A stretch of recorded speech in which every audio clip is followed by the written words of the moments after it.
Hello students, welcome back to our YouTube channel.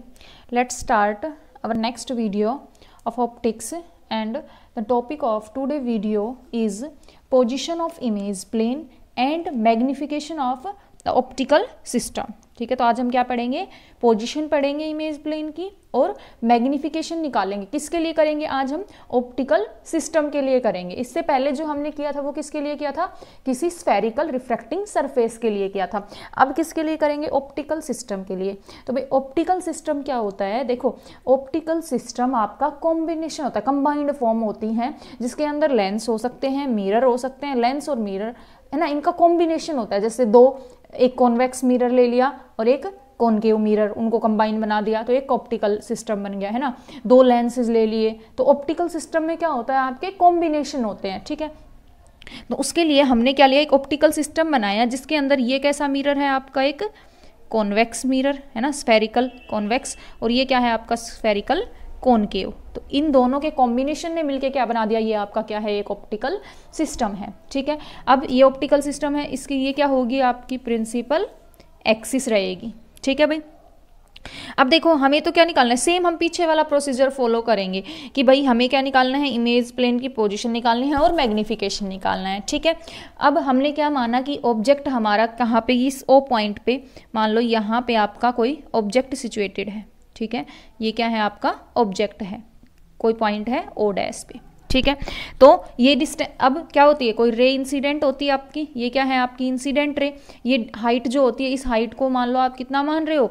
ये height कितनी है? प्रिंसिपल एक्सिस से आपकी y1 है. ठीक है, जो पैरामीटर बुक में यूज कर रखे हैं वही पैरामीटर यूज करेंगे. ठीक है, अब ये इस पॉइंट पे पहुंच गई. मान लो अंदर पॉइंट कौन सा है? आपका P पॉइंट है. ठीक है, आप देखो जब रे जैसे ही P पॉइंट पे आई तो क्या होगा? क्योंकि मीडियम चेंज हो रहा है ना. इधर मान लो आपका मीडियम क्या है? फर्स्ट है. ठीक है, इधर मीडियम कोई सेकंड है, और फिर से क्या है? आपका मीडियम सेकंड. ठीक है, और ये मीडियम थर्ड है. ठीक है, तो जैसे ही ray of light first medium से सेकंड मीडियम में ट्रैवल करेगी तो रे का क्या होगा? रिफ्रैक्शन होगा. ठीक है, यहाँ तक हुआ. उसके बाद जैसे ही अब देखो यहाँ तक ट्रांसलेशन होगा, लेकिन फिर से यहाँ कोई मीडियम होगा, दूसरे मीडियम में ट्रैवल करेगी तो ये मान लो कोई क्यू पॉइंट है, यहाँ पे फिर से रे का क्या होगा? रिफ्रैक्शन होगा. ठीक है, और ये कोई पॉइंट आ गया आपका, मान लो आई डैश. अब सबके कोऑर्डिनेट लिखने हैं तो ओ डैश पॉइंट के कोऑर्डिनेट कैसे लिखोगे?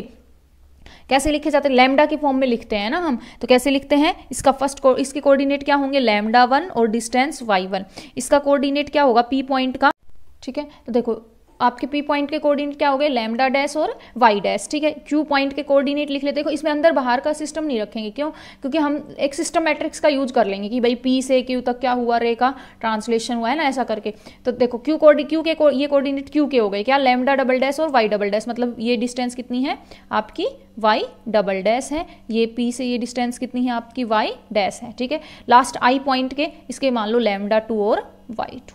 ठीक है, ये कोऑर्डिनेट निकालने तो आप पहले सीख चुके हो. ठीक है, तो इसके कोऑर्डिनेट क्या है? λ1 y1, P के coordinate lambda dash y dash, Q के coordinate lambda double dash y double dash, और इसके कोऑर्डिनेट λ2 और y2. ठीक है, अब देखो आपने कहा था अब यहाँ पे क्या बनेगी? मान लो आपकी इमेज फॉर्मेशन हुई है ना, तो यहाँ से इस वाले रिफ्रैक्टिंग सरफेस से जो ऑब्जेक्ट की जो डिस्टेंस होती है उसको क्या नाम देते हैं? Object distance. पीछे वाली वीडियो में हमने ऑब्जेक्ट डिस्टेंस को U से रिप्रेजेंट किया था. यहाँ पे बुक में D से रिप्रेजेंट कर रखा है, तो हमने भी क्या नाम दे दिया? ये क्या है? आपके D1. ठीक है, ऑब्जेक्ट की इस रिफ्रैक्टिंग सरफेस से डिस्टेंस. अब इमेज की इस रिफ्रैक्टिंग सरफेस से डिस्टेंस का क्या नाम दे दो? D2. ठीक है, अब आपको पता है देखो D1 क्या होगी? आपकी नेगेटिव होगी, क्योंकि किसमें है? लेफ्ट साइड में. और D2 आपकी क्या रहेगी? पॉजिटिव रहेगी. तो D1 क्या है? Distance of the object from the first refracting surface. D2 is the image distance from the second refracting surface. ठीक है, या फिर बोल सकते हैं फ्रॉम द ऑप्टिकल सिस्टम, क्योंकि ये क्या है? एक ऑप्टिकल सिस्टम है. तो ऑप्टिकल सिस्टम से ऑब्जेक्ट की डिस्टेंस कितनी है? D1. ऑप्टिकल सिस्टम से इमेज की डिस्टेंस कितनी है? आपकी D2. जितनी भी आपकी लेफ्ट में जितनी भी डिस्टेंस होती है वो नेगेटिव होती है, राइट में सभी क्या होती है? पॉजिटिव. इसलिए D1 क्या होगा? नेगेटिव होगा, और D2 क्या होगा? आपका पॉजिटिव होगा. ठीक है, तो आप कैसे लिखोगे? लेट अस कंसीडर, हमने क्या कंसीडर लिया? कोई ऑब्जेक्ट लिया. ठीक है, जो क्या है? किसी डिस्टेंस D1 पे सिचुएटेड है ऑप्टिकल सिस्टम से. ठीक है, फिर कोई रे इंसिडेंट हुई आपकी O डैश P. ठीक है, अब एट P क्या हुआ? रे का रिफ्रैक्शन हुआ. फिर क्या हुआ, रे का ट्रांसलेशन हुआ P टू Q, फिर Q पे दोबारा से मीडियम चेंज हुआ तो रे का क्या हुआ आपका रिफ्रैक्शन हुआ, और फिर Q से आपका I1 तक क्या हुआ, रे का फिर से आपका ट्रांसलेशन हुआ। ठीक है, फिर आप क्या लिखोगे कि D1 डिस्टेंस है, कैसी होगी, पॉजिटिव होगी, नेगेटिव होगी, और D2 कैसी होगी आपकी, नेगेटिव होगी। ठीक है, अब देखो हमें क्या करना है, हमें तो निकालनी है इसका मैग्निफिकेशन, है ना, मैग्निफिकेशन निकालना है। तो हम क्या यूज करेंगे, देखो इसमें मीडियम चेंज हो रहे हैं, है ना, मीडियम क्या हो रहे हैं, चेंज हो रहे हैं। ठीक है भाई, तो मीडियम मतलब रिफ्रैक्टिव इंडेक्स को हम क्या मान लेते हैं, अपनी सिंप्लिसिटी के लिए हम क्या पुट कर लेते हैं कि रिफ्रैक्टिव इंडेक्स कितना है आपका 1 है। ठीक है, हम क्या मान लेते हैं कि जो रिफ्रैक्टिव इंडेक्स है वो कितना है आपका 1 है। ठीक है भाई, ठीक है, रिफ्रैक्टिव इंडेक्स आपने कितना मान लिया, 1 मान लिया। ठीक है, तो देखो अब एक बात हम क्या करेंगे, यहाँ पे हमें तो क्या बनानी है, मैट्रिक्स बनानी है ना। तो मैट्रिक्स पहले देखो क्या करें, यहाँ से O डैश पॉइंट से P पॉइंट तक आपकी रे का क्या हो रहा है, ट्रांसलेशन हो रहा है। तो मतलब क्या लिखी जाएगी, ट्रांसलेशन मैट्रिक्स लिखी जाएगी। ठीक है, फिर हो गया, उसके बाद देखो जैसे ही P के यहाँ से इस वाले में आई तो रे का क्या हुआ, रिफ्रैक्शन, इस मीडियम से इसमें आई तो क्या हुआ, रिफ्रैक्शन, फिर यहाँ से यहाँ आई तो क्या हुआ, ट्रांसलेशन, फिर यहाँ से यहाँ गई तो फिर से क्या हुआ, रिफ्रैक्शन। तो देखो यहाँ पे बीच में 3 फिनोमिना हो गए, है ना, 3 तो ये हो गए, और एक यहाँ पे वो 4, और एक यहाँ पे फिर से ट्रांसलेट, तो 5 मैट्रिक्स हो जाएगी। उन 5 मैट्रिक्स को मल्टीप्लाई करेंगे, फिर सिंप्लीफाई करेंगे। इससे अच्छा है हम क्या करें कि यहाँ से यहाँ तो ठीक है ट्रांसलेशन हुआ है, ट्रांसलेशन मैट्रिक्स लिख देंगे, लेकिन फिर P से लेके Q तक बीच में जितने भी फिनोमिना आ गए, चाहे रिफ्रैक्शन हुआ हो चाहे ट्रांसलेशन हुआ हो, उसके लिए क्या यूज कर ले हम, सिस्टम मैट्रिक्स। हमने पढ़ा है, हम क्या यूज कर लेते हैं, सिस्टम मैट्रिक्स। और फिर एक मैट्रिक्स ये कर लेते हैं कि Q से I डैश क्या हुआ है, फिर से ट्रांसलेशन। तो अब कितनी मैट्रिक्स हो गई, 3 हो गई, और 3 मैट्रिक्स को इजीली से हम क्या कर सकते हैं, सिंप्लीफाई कर पाएंगे, है ना। वरना तो एक इसके लिए लिखते, फिर यहाँ पे 2 आती, फिर तीसरी यहाँ आती, फिर चौथी, फिर 5वीं, है ना, यूँ इतनी सारी मैट्रिक्स बन जाती। तो इसके लिए हम क्या करेंगे, सबसे पहले क्या करेंगे, from O dash to P, O dash से P का रे का क्या हुआ है आपका, ट्रांसलेशन हुआ है। ठीक है, तो ट्रांसलेशन मैट्रिक्स कैसे लिखी जाती हैं, आउटपुट मैट्रिक्स, आउटपुट क्या है, P पॉइंट, है ना, तो P के कोऑर्डिनेट क्या है, लैम्डा डैश और Y डैश, आउटपुट मैट्रिक्स लिखी जाती है, इज इक्वल टू, इधर क्या होती है आपकी ट्रांसलेशन मैट्रिक्स, और ट्रांसलेशन मैट्रिक्स आपको पता है क्या होती है, 1 0, है ना। उसके बाद फिर डिस्टेंस होती है ना, D बाई म्यू होता है, और म्यू कितना ले लिया आपने, 1। ठीक है, म्यू कितना ले लिया हमने, 1 ले लिया, तो D बाई म्यू। देखो इसका रिफ्रैक्टिव इंडेक्स और इधर का फर्स्ट और थर्ड का रिफ्रैक्टिव इंडेक्स सेम है, ऑप्टिकल मीड जो आपका क्या है सिस्टम, उसका रिफ्रैक्टिव इंडेक्स अलग है। तो म्यू दोनों तरफ क्या ले लिया हमने, 1 ले लिया। ठीक है, तो ट्रांसलेशन मैट्रिक्स 1 0, फिर क्या होता है D बाई म्यू।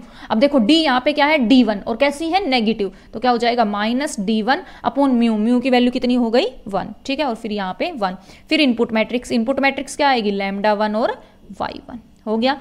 अब लिखोगे P से लेके Q तक, P टू Q क्या हुआ है, रे का ट्रांसलेशन भी हुआ है ना, और रिफ्रैक्शन भी हुआ है ना, 2 बार रिफ्रैक्शन हुआ है, 1 बार ट्रांसलेशन। तो हम क्या यूज कर लेंगे, सिस्टम मैट्रिक्स यूज कर लेंगे। क्या यूज कर लेंगे हम, सिस्टम मैट्रिक्स यूज कर लेंगे। तो सिस्टम मैट्रिक्स कहाँ से कहाँ के लिए कर रहे हो, P पॉइंट से और Q पॉइंट तक के लिए। तो Q की आउटपुट क्या है, मतलब lambda double dash Y double dash, यही होगी, इज इक्वल टू, इधर क्या आएगी, सिस्टम मैट्रिक्स आएगी, इनपुट मैट्रिक्स क्या है अब आपकी, लैम्डा डैश और Y डैश। ठीक है, अब सिस्टम मैट्रिक्स क्या थी आपकी, वो लिख दो, वो मैंने बताई थी B माइनस A, और क्या थी आपकी माइनस D और C, यही थी सिस्टम मैट्रिक्स।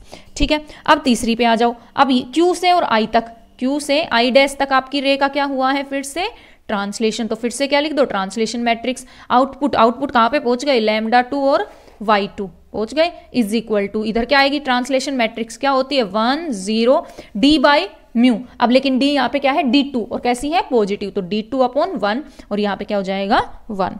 ठीक है, फिर क्या रखते हो यहाँ पे, इनपुट मैट्रिक्स। अब इनपुट क्या है, देखो यहाँ पे ये वाली, that is lambda double dash Y double dash, हो गई 3, फर्स्ट सेकंड थर्ड।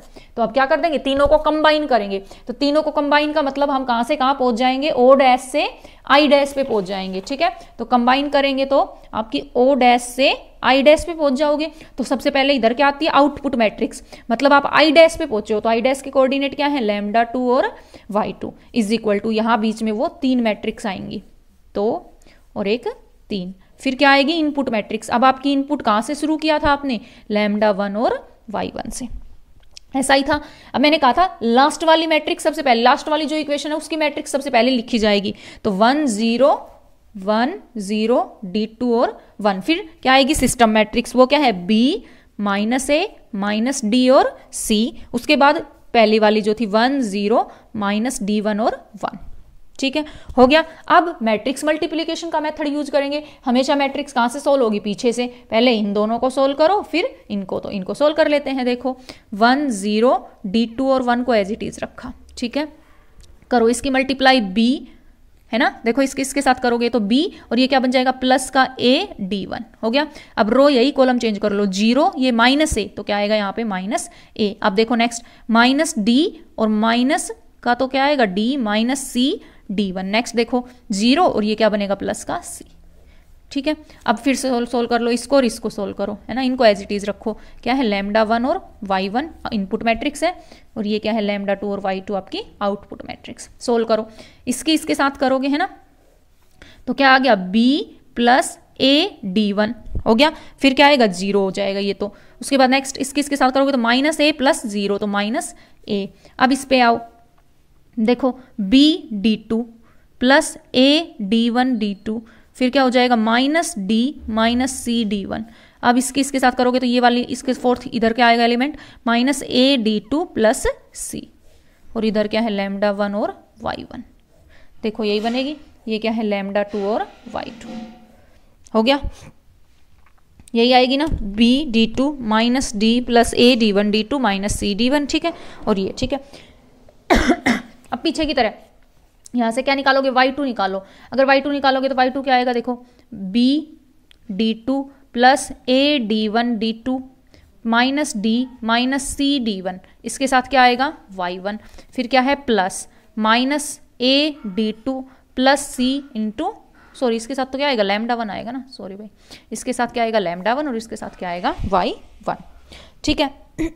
अब जैसे पीछे वाले उसमें किया था टॉपिक में सेम करेंगे। अगर हम क्या मान लें कि ऑब्जेक्ट कहाँ पे है, जस्ट एक्सिस के ऊपर है, और इमेज भी कहाँ पे बनेगी, उसी पे बनेगी, तो इसका मतलब हम क्या कर ले, y1 को भी 0 कर लें और y2 को भी क्या कर लें 0 कर ले। ठीक है, if object lie on the axis, if object क्या करे आपके लाई ऑन द एक्सिस, अगर एक्सिस पे लाई करेगा तो y1 0 हो जाएगा। अगर ऑब्जेक्ट तो इमेज भी क्या बनेगी एक्सिस पे ही बनेगी, तो y2 भी क्या हो जाएगा 0। तो इसका मतलब देयरफॉर आपकी इमेज प्लेन क्या हो जाएगी, फॉर इमेज प्लेन कर दो यहाँ पे y2 को 0 कर दो और y1 को 0 कर दो, तो लैम्डा 1 तो 0 नहीं होगा। इसका मतलब ये वाली टर्म क्या हो जाएगी 0, B D2 + A D1 D2 -D -C D1 = 0। ठीक है, यहाँ से कोई एक इक्वेशन आ गई।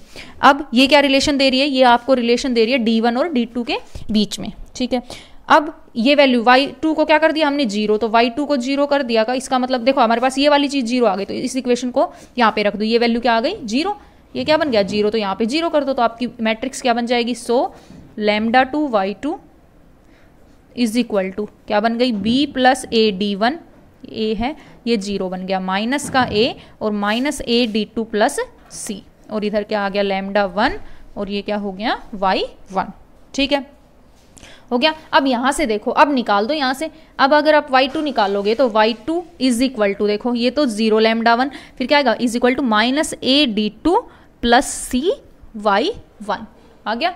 ये क्या आ गया आपका y2। और आपको पता है मैग्निफिकेशन क्या होता है, मैग्निफिकेशन होता है y2 अपॉन y1, है ना, इमेज जिसकी हाइट अपॉन ऑब्जेक्ट की हाइट। तो ये यहाँ से आ गया, कितनी आ गई आपकी, that is C - A D2, capital D, C - A D2। ठीक है, तो आपका मैग्निफिकेशन M क्या आ गया, C - A D2 आ गया। ये क्या आ गया आपका मैग्निफिकेशन। ठीक है, अब देखो, ठीक है, ये आ गया आपका मैग्निफिकेशन। देखो अब इसने थोड़ा सा और कर रखा है कि आप इसको मैट्रिक्स को और कैसे लिख सकते हो, इसको सिंप्लीफाई करने के लिए क्या कर रखा है, देखो भाई ये जो आ गई ये आपकी क्या है, एक सिस्टम मैट्रिक्स ही तो है, ये क्या है सिस्टम मैट्रिक्स, और सिस्टम मैट्रिक्स का डिटर्मिनेंट हमेशा कितना होता है 1। तो देखो इस सिस्टम मैट्रिक्स का एक बार क्या निकाल दो, डिटर्मिनेंट निकाल दो, क्योंकि सिस्टम मैट्रिक्स का डिटर्मिनेंट हमेशा क्या होता है आपका 1 होता है। है ना। मेन तो काम आपका मैग्नीफिकेशन निकालना ही था।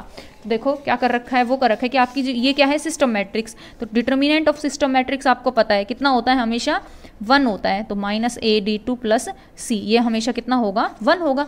तो यहाँ से इसको सिंप्लीफाई कर दो, B + AD1 क्रॉस मल्टीप्लाई कर दो, इनटू क्या हो जाएगा -AD2 + C, ये हमेशा क्या रहेगा 1। यहाँ से हम किसकी वैल्यू निकाल दें, C - AD2 की वैल्यू निकाल दो, C - AD2 ये कितना आएगा 1/B + AD1, है ना।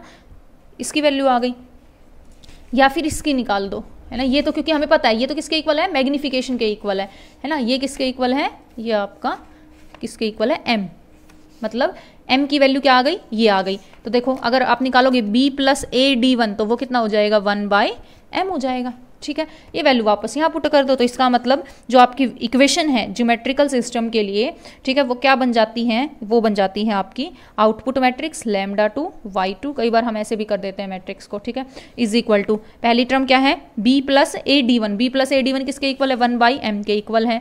ये क्या है -a एज इट इज़, ये क्या है 0 एज इट इज़, और C - AD2 किसके इक्वल है m के इक्वल। तो आपकी मैट्रिक्स ये रिड्यूस हो गई, इधर क्या आएगा λ1 और y1, ठीक है।